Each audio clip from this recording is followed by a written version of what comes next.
rise, rise, and open your eyes. Now is the time for you to Collaboration isn't easy, but it's fun.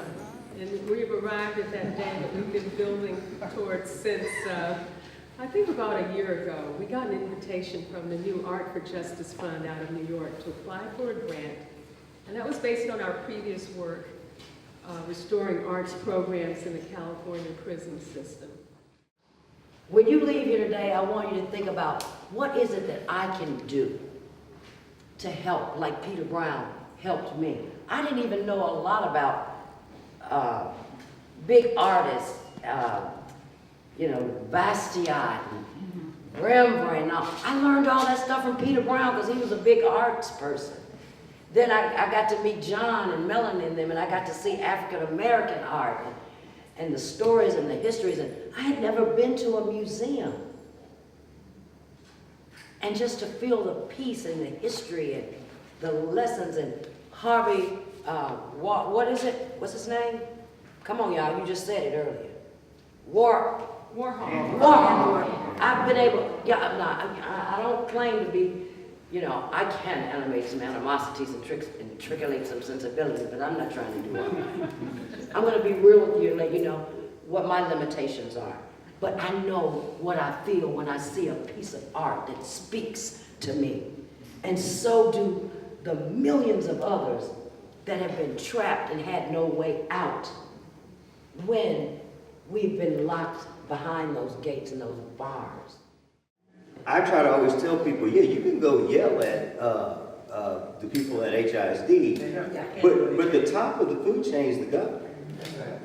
And so this reform stuff means that if we want something to happen, it's in the funding, but it's not just the funding, it's the philosophy. And so one of the things that in the background we've been working on is to make sure that the things that are necessary for children to succeed, and in that is everything, but particularly things like the art. When they were trying to get rid of the Texas Commission on the Arts, I'm standing on the back mic saying, this is about the human condition. This is how we learn. This is how we know about something bigger than who we are, and children need to know that. Elected officials are naturally sort of egotistic. We like seeing our names on bills, and we like coming back home and telling people we've passed bills. Obviously, advocates like Leah, they love to do their brochures at the end of the session and say all the legislation that they cram down the legislature's throat. I get that. But if you observe our correction hearings during the interim, we don't just focus on what we could probably do in the session, and 8,000 bills get filed, and maybe under 1,000 really get through to the governor's desk, and some of those get vetoed. So my challenge, I accept your challenge, but my challenge to the Texas Commission on Arts, he's here, glad you're here, is what can we do Monday morning? It begins with a phone call to Brian Carter and says, hey, we think, and do something now, okay? There are people hurting now in prison. There are people hurting now in the jails.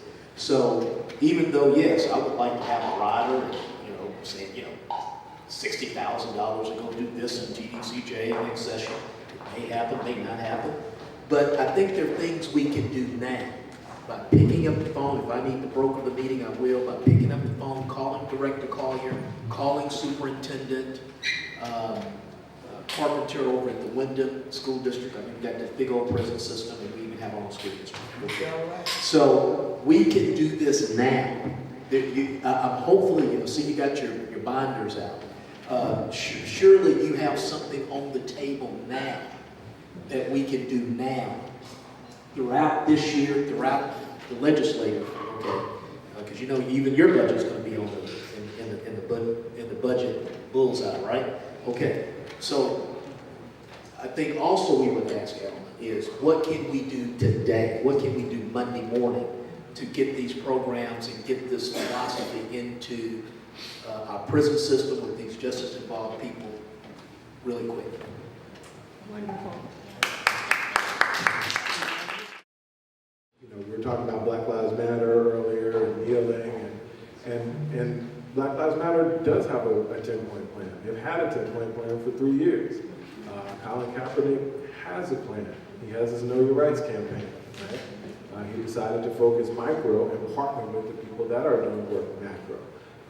And so I use that because a lot of times the heavy lifting is being done, right? So, you know, a lot of these questions, the answers are already out there, right? And so, you know, use your time to invest in the people that are doing the work, that are on the ground every day, meeting with the kids and, you know, working out of their back pocket. Invest. The other part is, you know, on a very human level,